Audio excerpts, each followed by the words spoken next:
Hello everyone and happy Wednesday. Dear entomologists, today is Wednesday, May 6th, 2020.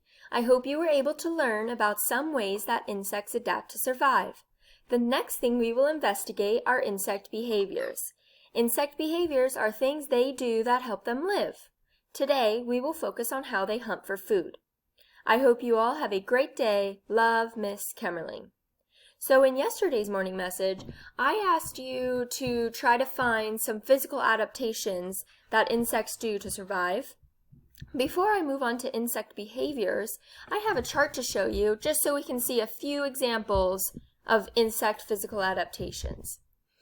So our columns are insect, body parts, and use. So the first insect we will look at is the earwig. And the earwig has pincers, which this blue arrow is pointing to. And these pincers help them hunt for food. The second insect we will look at is a ladybug. And a ladybug has spots and wings, and they use the spots and wings to warn their predators and to fly. The last insect we will look at is the grasshopper. A grasshopper has long back legs and they have wings. They use these body parts to jump away from predators and make music.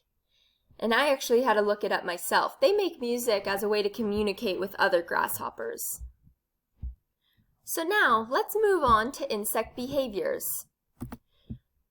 We are going to look at how the praying mantis hunts. First, it sees its prey. Second, blends in and waits.